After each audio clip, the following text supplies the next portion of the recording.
This episode is presented to you in the form of an audiobook. Every problem you face in life has one simple cause. You care too much about what others think of you. This concern for others' opinions is the root of your unhappiness. Today, we're diving into the book, The Courage to be Disliked, co-written by Japanese philosopher and psychologist Ichiro Kishimi and author Fumitake Koga.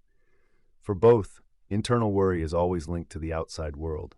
They explain that there is no such thing as worry that is completely defined by the individual. So-called internal worry does not exist.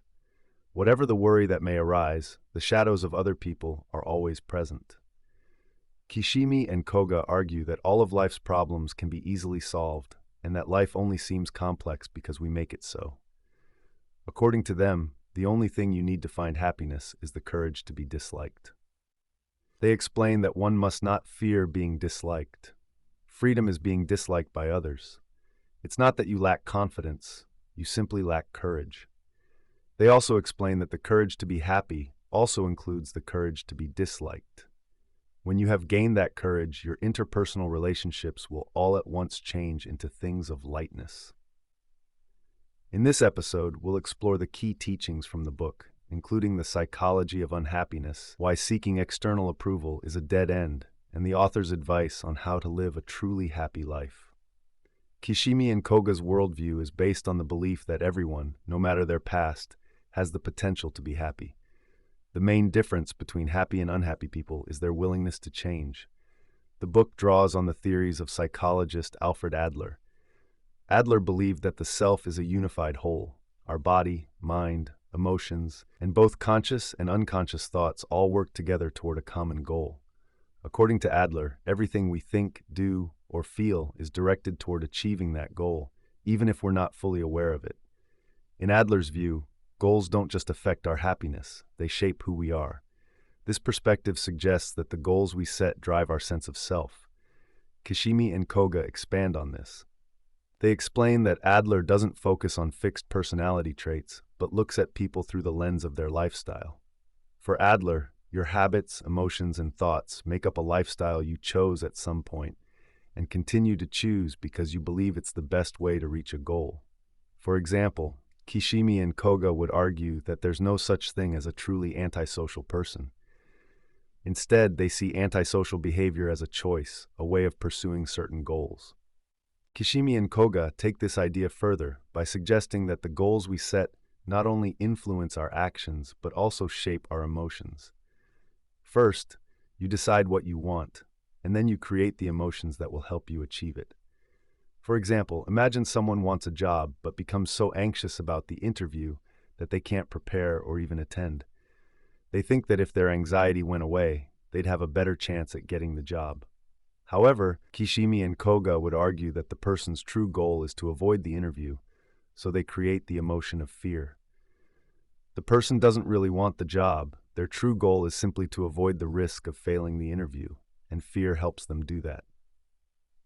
Kishimi and Koga also address the argument that past trauma can stop people from finding happiness. They counter by saying that not everyone who experiences trauma is stuck in it. For example, while negative childhood experiences may influence your goals, they would argue that it's still up to you to decide what goals to pursue and how to live to achieve them. In the book, they write that no experience is in itself a cause of our success or failure. We do not suffer from the shock of our experiences, the so-called trauma, but instead, we make out of them whatever suits our purposes. We are not determined by our experiences, but the meaning we give them is self-determining.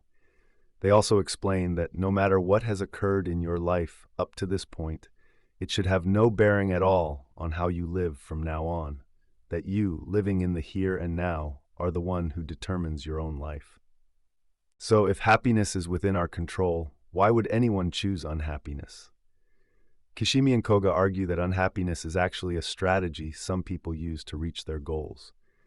As we've explained, the authors believe that the goals we set influence our emotions. They argue that occasional unhappiness is normal because everyone feels disappointed or frustrated at times.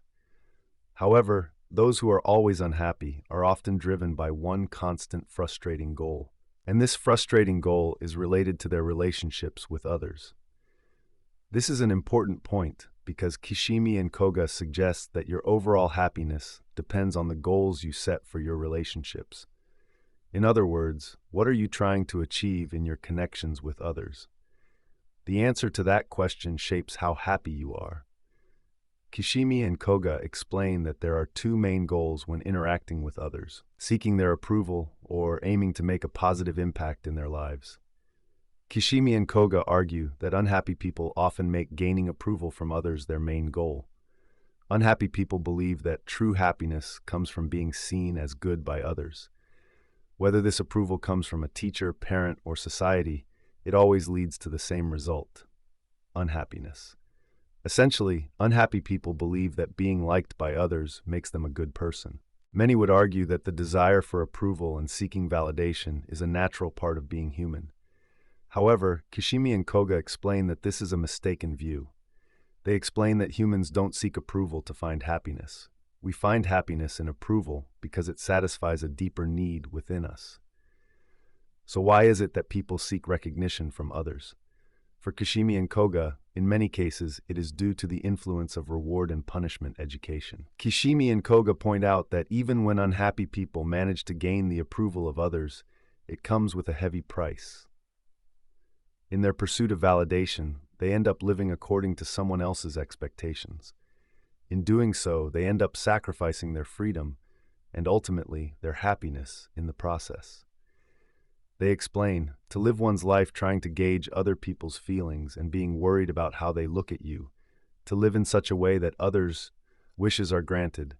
There may indeed be signposts to guide you this way, but it is a very unfree way to live.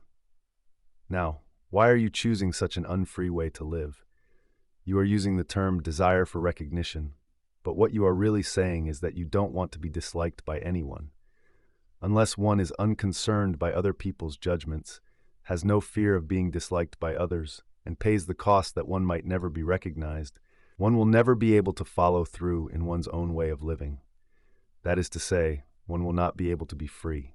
Being praised essentially means that one is receiving judgment from another person as good, and the measure of what is good or bad about that act is that person's yardstick. If receiving praise is what one is after, one will have no choice but to adapt to that person's yardstick and put the brakes on one's own freedom. The key takeaway from this book is that no matter what you do, it's inevitable that some people won't like you. Therefore, the only way to find lasting happiness is to accept this reality and have the courage to live a life you believe is good, regardless of other people's opinions. This is why it's crucial to let go of the need for approval and develop the courage to be disliked.